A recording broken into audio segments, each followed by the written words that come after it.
뭐 이제 크게 다르지는 않을 것 같아요. 이제 모수가 꽤나 되다 보니까 요 정도로 좀 예상을 하시는 것 같습니다. 서울 아파트 매매가 보합이 가장 많아요. 마이너스 1%에서 1% 사이가 31분, 그 다음에 뭐 1%에서 3% 하락 25명, 그 다음에 5% 이상 하락도 11명이나 되고요.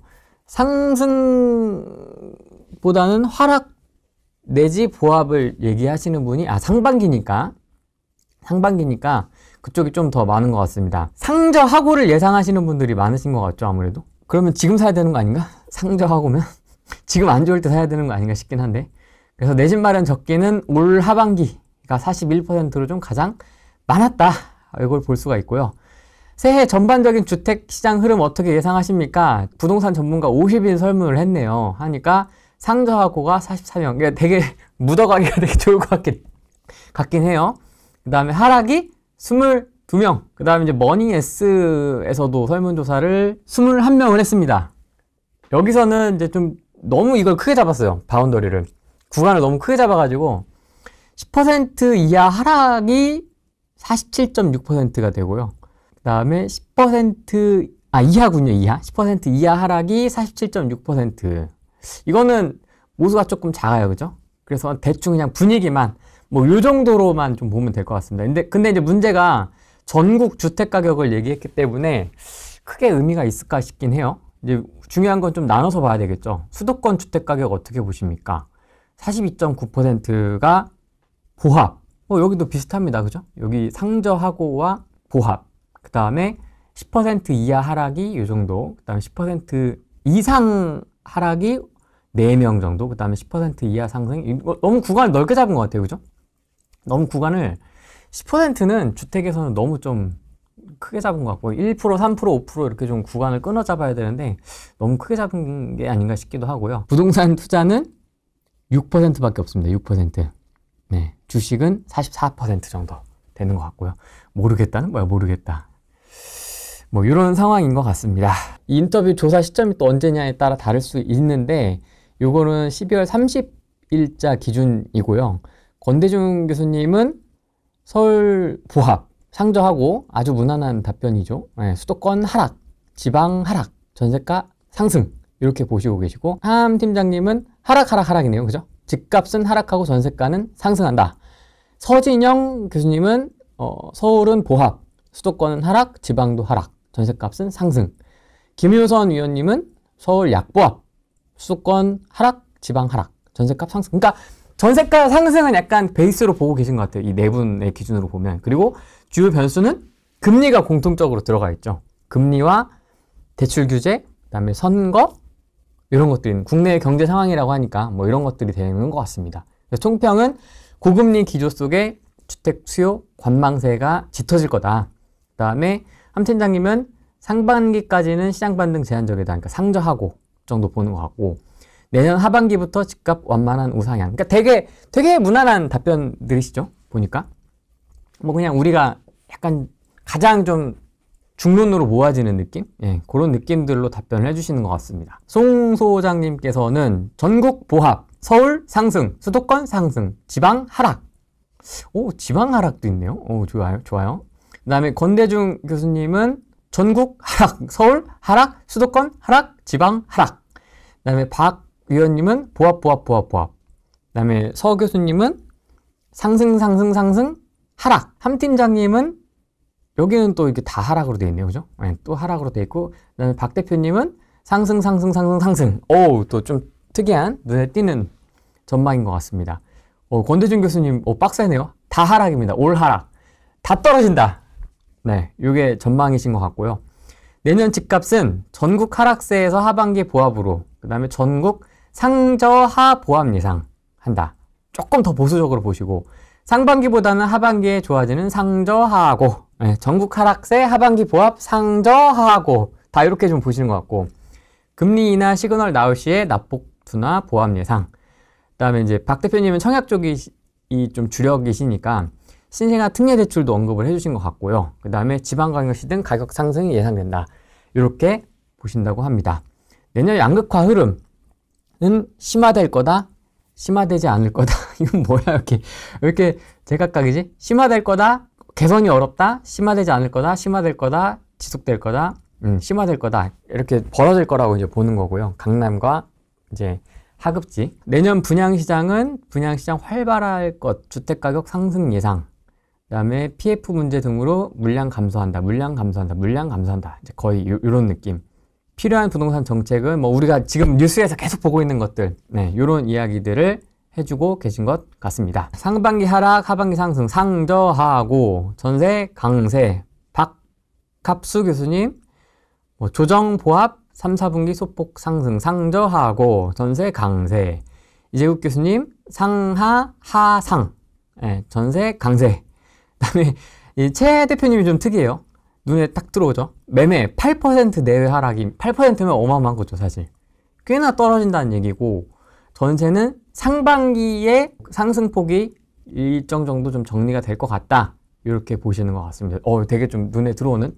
다른 분들 다 상저하고 예상을 하시는데 최 대표님은 매매 8% 내외 하락. 오우, 장난 아닌데요? 네, 이런 상황이고, 주요 변수는 금리, 그 다음에 대출 규제, 전세 규제, 그 다음에 신생아 특례 대출, 이런 것들이 있는 것 같고요. 매수 타이밍에 대해서는 무리하지 마라. 고점 대비 20% 이상 하락하면 사라. 조정 국면인 1분기 내에 사라. 고점 대비 30% 이상 하락 시에 사라. 30%? 주택 꼭 사야 할 이유 없다면 매수할 필요 없다. 단호하신데요, 굉장히? 굉장히 단호하십니다. 0에서 10% 상승, 전세값 상승. 전세만 볼까요, 일단? 전세 보면 다 상승이에요, 다 상승. 상승. 네, 그리고 변수는 다 금리. 되게 재밌어요, 그죠? 공급 부정 얘기하다가 지금 이제 또 금리가 시장을 지배하니까 또 싹 다 금리로 또 바뀐 것 같습니다. 주목할 만한 부동산은 다 되게 재밌게도 다 재건축이네요. 재건축과 재개발 이야기가 나오고 있습니다. 항상 나오시는 분들 나오셔야 되겠죠. 여기 보시면은 집값 변동률이 서울, 수도권, 지방으로 읽으시면 돼요. 서울, 수도권, 지방. 여기 전세도 마찬가지. 서울, 수도권, 지방 이렇게 읽으시면 돼요. 자, 고종환 원장님은 상승, 보합으로 보고 계시고, 전세는 꽤나 오름폭이 있는 걸로 보고 계십니다. 서울, 수도권, 지방 이렇게 보고 계시고, 그 다음에 이은영 위원님은 이렇게 서울 상승 쪽으로 좀 보고 계시고, 전세는 다 상승으로 보고 계시고, 오히려 지방은 하락으로 보고 계시고, 함 팀장님은 아까 얘기하셨던 것과 좀 비슷하게 구체적인 숫자까지 이제 나와 있는 걸 볼 수가 있습니다. 그리고 다 포인트는 금리 인하, 그다음에 PF 이야기가 나오고 있습니다. 주택 매수 추천 시점은 24년 상반기, 24년 하반기, 24년 하반기 이렇게 좀 나와 있어요. 이제 구체적인 숫자가 나와 있으니까 여기도 상승, 여기도 상승 이렇게 나와 있습니다. 그리고 여기도 구입 시기는 상반기 나와 있고, 특이한 게 이상우 대표님인데 보세요. 이 집값 변동률이 서울, 수도권, 지방 이렇게 나와 있잖아요. 보세요. 서울 2%에서 3% 상승. 그 다음에 수도권하고 지방을 얘기를 해줘야 되잖아요. 무응답이야. 관심이 없어. 필요 없다는 거지. 나는 서울만 본다. 그래서 서울 집값은 이렇게 될 거고, 서울 전세 가격은 이렇게 될 거다. 수도권하고 지방에 대한 답이 없어요. 없어. 관심 없다. 내 알 바 아니다. 뭐 약간 이런 느낌이 아닌가 싶습니다. 여기 1순위로 나오는 것처럼 서울, 그 다음에 집을 언제 사야 되냐? 필요할 때 사라. 네, 그 얘기 항상 일관되게 하고 계신 것 같아요. 그죠? 그 다음에 금리 인하, 입주 물량 규제 완화가 이슈다. 이렇게 보시는 것 같고, 박 의원님도 강보합, 서울, 수도권, 지방, 강강약 보고 계시고, 지방은 뭐 구체적인 숫자는 없지만 어쨌든 상승이다. 이렇게 보고 계신 것 같고, 신생아 특례 대출 또 한번 언급이 되는 것 같습니다. 이게 참 제각각이에요. 그죠? 24년 상반기, 24년 하반기. 필요한 때, 총선 이후 시황에 따라. 총선 이후 시황에 따라 이 얘기는 나도 할 수 있겠다. 그죠? 24년 1분기, 24년 상반기, 하반기가 굉장히 좀 엇갈리는 것 같습니다. 그다음에 이거는 부타민님이라는 분이 블로그에 되게 잘 작성을 해주셔가지고 또 빠진 분들이 있는 것 같아가지고 제가 좀 한번 봤습니다. 제가 이제 이분들은 이제 모르니까 인터뷰를 안 해봐서 모르겠지만, 이현철 소장님 27년까지 하락이다. 지금도 그런 생각이신가 보네요. 하락장 27년까지 하고 횡보장 28년에서 29년, 상승장 30년 예상한다. 와, 그러니까 아직 안 끝났다는 거죠. 이 장이 지지부진한 하락장이 보합장 하락장이 아직 안 끝났다. 이렇게 보시는 것 같고, 그 다음에 슈퍼스타 한문도 교수님은 23년 하락. 틀린 것 같은데, 이미 여기서부터 틀린 것 같은데? 23년 전망이 고점에서 20에서 40% 빠진다라고 했는데 그 정도는 아니었죠. 그죠? 이 정도는 아니었던 것 같고, 그 다음에 24년도는 여기서 15에서 30% 더 빠진다. 23년 집값은 서울 기준 고점 대비 80에서 90% 상태다. PIR 12 수준이 적당하다. 네, 그 다음에 해외 부동산 투자사 이탈 뭐 이런 이야기를 해주셨나 보네요. 자, 그 다음에 이광수 대표님이죠. 애널리스트가 이제 아니죠. 대표님, 전 애널리스트님은 23년에 고점 대비 30% 빠진다. 24년도도 하락한다. 수요는 고금리로 투자 수요 감소했고 공급은 매도 물량이 증가했다. 고금리로 인해서 전세 가격 상승이 한계가 있고 내 집 마련은 거래량 증가 시점이 동시, 가격 하락과 거래량 증가가 동시에 이루어질 때 하면 된다. 이런 이야기를 하셨고요. 김경민 교수님은 24년도에 매매값을 보합으로 보고 계세요. 이제 뒤에 기사가 나오는데 그 뒤에 기사에는 전세가는 상승, 서울은 보합 이렇게 보고 계신 것 같아요. 서울시 아파트 기준으로는 6% 하락, 요 정도? 두 가지 시나리오가 있었나 본데 요거는 이제 좀 세분해서 봐야 될 것 같습니다. 그다음에 김광석 교수님은 24년 전망이 상승입니다. 시장이 고금리를 받아들이고 있으며 미분양 주택이 감소 추세이다. 수도권 인구는 상승 기조를 유지하고 있다. 내년에 신생아 특례대출을 포함한 60조 원에 가까운 정책 모기지론이 사용되지만 민간 대출 시장이 많이 위축될 것으로 보인다. 고가주택을 위주로 수요 위축, 매매가 하락이 큰 폭으로 나올 것이고 올해 정책 모기지론이 서울 등 주요 지역에 많이 활용됐지만 신생아 특례대출은 그렇지 않기 때문에 지수 기준으로는 하락세가 예측된다. 이게 이제 8% 하락에 대한 강론이었습니다. 기준금리 인하가 하반기부터 있지 않겠냐는 전망은 수용한다. 하지만 민간 대출의 경우 가상금리나 우리금리의 인위적 조정 또는 스트레스 금리를 더하면서 기준금리가 내려가도 상품금리는 내려가지 않는 수단을 만들어놨다. 눌러놓긴 했죠. 수요자 입장에선 금리 인하가 되더라도 사용해야 하는 상품금리는 여전히 높은 이질적인 환경에 놓여있다. 이런 코멘트도 붙여주었습니다. 주택시장은 긴 시계열로 보면 산업을 많이 따라갔다. 산업 경기에 따라 내년에는 반도체, 배터리 산업의 영향으로 평택, 화성, 수원, 용인 등 각광받는 지역에 변화가 있을 것이다. 삼성이네요, 삼성. 삼성. 하반기부터 이어지는 전셋값 강세, 내년까지 이어질 거다. 뭐 이런 이야기들도 있고요. 최 대표는 내년 상반기에 전셋값 강세가 일단락될 것으로 예측했다. 전세대출 금리가 내려간다고 생각하면 시중의 전월세 전환율이 큰 폭의 조정을 받지는 않는 한 전세값은 당분간 상승할 가능성이 높다. 다만 전세대출 금리가 내려가면 DSR에 전세대출 이자를 편입하는 식의 규제 수단이 있고 전세값이 더 오르기에는 부담스러운 수준까지 멀지 않아 상반기를 기준으로 강세가 잦아들 것. 전세가에 대한 이야기입니다. 그리고 본인 소득이 증가하는 속도가 빠르고 높아진 주택값이 향후 위아래로 변동해도 크게 개의치 않는다면 집을 취득해도 문제없다. 앞으로 생산 가능 인구수가 급격히 감소하는데 이것이 잠재 성장률을 위축시킬 것이다. 부동산의 이런 요인들이 아직 하나도 반영이 안 됐다고 보고 있다. 올해 꼭 사야 되는 이유가 없다면이겠죠. 없다면 살 필요가 없다. 투자적 관점에서 리스크 대비 리턴이 유리한 상황이 아니다. 그러니까 사지 말란 얘기입니다. 사지 말란 얘기. 이상호 대표님의 강론인데요. 또 재밌는 것들이 좀 있습니다. GTX에 대한 이야기를 좀 많이 했어요. GTX 신규 노선인데 문제가 GTX 얘기를 하는데 그건 뭐 동탄 이런 게 아니고 GTX 얘기를 하지만 최고 수혜지는 결국 서울이다.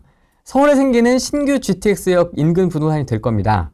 예를 들면 양재역과 같은 곳이다. GTX가 생길 경우에 이 역들은 서울 내에서도 이동이 더욱 빨라지게 된다. 현재 다들 경기도에 생기는 신규 역들을 중심으로 보시는 경향이 있는데 막상 GTX는 서울에 생기는 역들이 장기적으로 더 수혜를 크게 누릴 가능성이 높다. 물론 환승역인 서울역, 청량리역, 삼성역 3개 역이 가장 높은 수혜가 예상되며 꼭 이 3개 역이 아니더라도 서울 시내에 생기는 신규 GTX 역들을 중심으로 보실 것을 권합니다. 근데 비싸잖아. 아는데 맵팩 켜놓고 보는 건 아는데 비싸잖아요. 서울 시내 부동산은 아무래도 곧바로 진입하기 힘드니 첫 스텝으로 수도권부터 접근하는 경향도 있는데 어떻게 생각하십니까? 많은 분들이 그렇게 접근을 하시지만 앞으로는 저출산 문제가 불러올 부동산 시장 변화에 주목해야 합니다. 결과적으로 인구 감소 국면이 심화되면 부동산 시장의 양극화는 더욱 심화될 것이고 수도권과 서울 중심지의 부동산 가치 격차는 더욱 커질 것이기 때문입니다. 그러니까 단호박이야, 단호박. 이 아저씨는 단호박이야. 그냥 닥치고 서울 사 이거야. 돈이 있든 없든 닥치고 서울로 와야 돼. 이런 이야기시죠, 그렇죠? 네, 근데 저는 조금 다르게 보는 게 계란 노른자가 있잖아요. 각 지역에 계란 노른자. 뭐 평택이라 하더라도 계란 노른자가 있고 대전도 계란 노른자가 있고 뭐 수도권 분들은 잘 모르시는데 이제 지방에도 계란 노른자들이 되게 많이 있거든요. 수성구라든지 해운대구라든지 되게 좋은 지역에 있는 좋은 아파트들이 많이 있기 때문에 글쎄요. 저게 양지역을 내가 살 수가 있을까? 한 방에? 쉽지 않을 것 같은데요. 네. 자, 그 다음에 이제 우리 김 교수님 생각도 좀 봐야 될 것 같아요. 그죠? 또 인기가 많으신 분이니 하박이라고 하죠, 하박. 네, 하박. 이제 이분은, 이상우 애널리스트, 이상우 대표님은 이제 GTX와 서울에 대해 이제 방점이 찍혀 있다면, 이제 이 김경민 교수님은 PF, 신용경색에 대한 포인트가 좀 가장 큰 것 같아요. 총선을 전후로 해서 PF가 터질 것 같다. 부실화된 사업장이 수면 위로 올라오면서 신용경색이 된다는 얘기인데, 언제든지 터졌어야 되는 게 지금 금융권에서 연장을 시켰고, 아마 3에서 6개월 정도 신용경색이 발생하면 금리 인하 효과가 제한될 것이다 라고 보는 것 같고요. 금리 불확실성은 상대적으로 줄어들 거다. 하지만 PF 사태를 예의주시해야 된다. 일각에선 속아내는 과정으로 보기도 하는데 사실 PF 문제는 해결책이 없다. 이미 부동산 PF 보증 규모를 기존보다 10억 원 늘린 25조 원으로 확대했다. 사업성이 안 나오는 것을 계속 어설프게 연장만 시켰다는 점이 정책 실패라면 실패다. PF가 터지면 국고채 금리가 빠르게 올라가면서 투자가 막히고 신용 경색이 온다. 특히 지방은 더 큰 충격이 올 것이다. 근데 뭐 이 PF가 뭐 언제 터질지 어떻게 될지 뭐 이건 사실 모르죠. 우리가 뭐 어떻게 되는지 알겠어요, 그죠? 이것까지 뭐 맞추면 뭐 이거에 맞춰갖고 포지션을 내가 이렇게 막 확 바꾸기에는 조금 부담이 있는 것 같고요. 지역을 나눠서 봐야 됩니다. 공급량이 부족한 곳은 서울하고 세종 정도다. 세종도 그렇군요. 과거 공급 쇼크가 있었기 때문에 지방에는 절대 아파트를 지어서는 안 된다. 전국에 250만 호를 건설하겠다는 현 정부의 공약도 취소해야 된다. 다만 서울을 중심으로 한 공급 부족 문제는 기민하게 대처해야 된다. 수도권은 부족하다는 얘기죠. 재건축 재개발로는 안 된다. 신통기획만 해도 사업인가까지 3년이 걸리고 어쩌고 저쩌고 하면 너무 늦다 이거죠. 그래서 공공택지 같은 국공유지에 민간 브랜드 아파트를 지어야 된다. 강남권 뭐 자곡동, 내곡동 이야기도 나오고 있고, 그 다음에 신축 물량이 없다. 집값이 쌀 때 정부가 리츠를 만들고 민간 아파트를 사야 된다. 뭐 이런 이야기들도 하고 있습니다. 갭 투자를 주거 사다리로 보는 경향이 관점도 있다. 이제 국토부 장관 이야기죠. 전세를 끼고 매입하는 것이 어떻게 주거 사다리 정책이 될 수 있는지 모르겠다. 공공의 역할을 반기했다고 본다. 적정한 가격에 집을 살 수 있도록 공급 물량을 확보하거나 생애 주기에 맞춘 금융 지원 프로그램을 설계하는 것이 주거 사다리 정책이다. 확실히 조금 이제 왼쪽에 좀 치우친 스탠스가 좀 보이죠, 여기서. 저희는 약간 그런 거를 보긴 하잖아요. 갭 투자가 어떻게 보면 주거 사다리의 오로지 온리 그거는 아닌데 주거 사다리의 하나라고는 볼 수 있다고 저는 보는데, 어쨌든 이분은 공공의 정책 역할이 좀 더 커져야 된다, 이 얘기를 하는 것 같습니다. 정부에서 이처럼 선택지를 줘야 되는데 아무것도 못하고 있다. 그러면서 갭 투자를 권한다. 이는 상당히 잘못된 접근이다. 갭 투자를 권한 건 아닌 것 같은데 약간 그런 거죠. 빚내서 집 사라로 이제 막 하니까 영혼까지 끌어서 살아 막 이렇게 이제 확대 해석된 것처럼 갭 투자가 주거 사다리로 저는 보는 게 맞는 것 같긴 한데 어쨌든 그런 것 같습니다. 미국 채권 금리가 떨어진다고 해서 국내 금리가 바로 떨어지지는 않는다. 총선 후에 PF 사태가 어떻게 해결될 것인지, 신용 경색을 얼마만큼 일으킬 것인지가 변수다. 네, 그 다음에 핵심은 이거죠. 서울 공급 부족하다. 전세가 오른다. PF 상황 지켜봐야 된다. 이게 이제 핵심 요약입니다. 슈퍼스타. 확실한 2차 조정기입니다. 계속 지속될 수도, 혹은 신생아 대출로 본격적인 3차 조정은 내년 하반기 전후일 가능성도 있다. 네, 이렇게 보시는 분들도 있어요. 금리, 물가, PF, 입주 물량이에요. 다 보면은 금리 규제 완화 뭐 다 알고 있는 것들입니다. 대출 규제, PF, 공급 부족 심리, 미중 갈등이 나와 있네요. 이런 것들 나와 있고, 총선, 금리, 경기 정책, 이게 다 반가운 얼굴 소장님도 있고요. 그래서 보면은 기준주택 매수할 때 24년 하반기 집값 거래량 회복 시에 해라. 이광수 의원하고 좀 비슷한 의견이고요. 수도권 무주택자는 청약이 우선이고 대단지 급매를 주목해라. 1주택자는 거주주택, 갈아탈주택, 가격 편차 축소 맞춰 매수. 너무 어려운 얘기인데 이거? 너무 뻔한 얘기를 너무 어렵게 하는데? 잘 갈아타라 이 얘기 아니야. 갭이 줄어들었을 때 갈아타라 이 얘기 아니야. 너무 말을 어렵게 하잖아.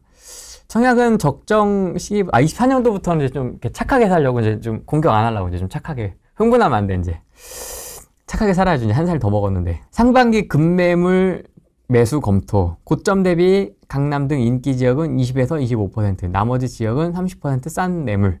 꾸준한 청약 및 경매 매수도 검토. 저는 이거는 공감합니다. 청약하고 경매 쪽에는 기회가 있다라고 저는 보고 있고요.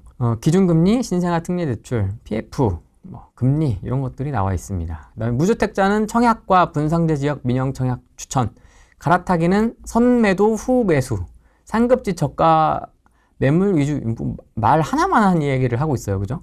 청약 분양권, 입주권 매수로 핵심지 신축 아파트 보유. 핵심은 뭘까요? 김재경 소장님이 포인트는 새 아파트. 새 거 될 거. 앞으로 새 거 될 놈. 핵심지.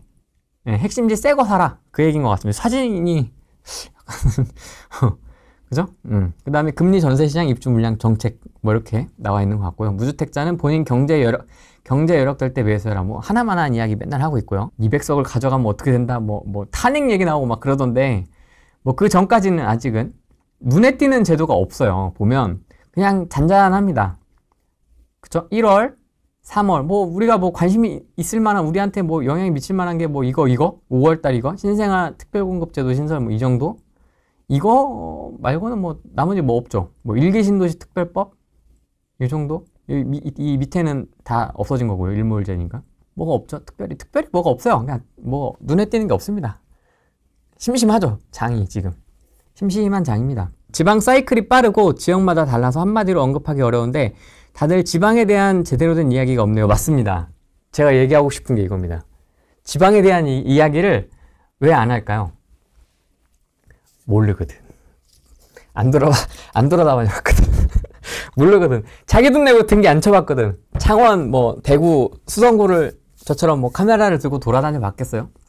잘 모르는 사람이 거의 대다수다. 이렇게 보시면 될 것 같고요. 그렇기 때문에 지방에 대한 이야기는 거의 없고, 그 다음에 이제 이슈 자체가 수도권에 우리나라 인구 절반 이상이 살고 있기 때문에 관심도 자체가 일단 지방 부동산에 대한 뭐 어디 특정, 강원도, 대전, 뭐 전라도 이렇게 특정해서 하는 것보다는 수도권, 서울 이 집값에 훨씬 더 사람들이 클릭수라고 하죠. 관심이 더 많기 때문에 지방에 대한 이야기보다는 확실히 좀 서울에 대한 이야기. 그러니까 모든 정책들도 다 서울 기준이잖아요. 서울이 뛰면 뭘 하겠다 어쩐다 막 얘기 나오고 수도권이 들썩들썩하면 뭐 어떠고 저떠고 막 얘기가 나오니까 지방은 좀 관심이 없는 것 같아요.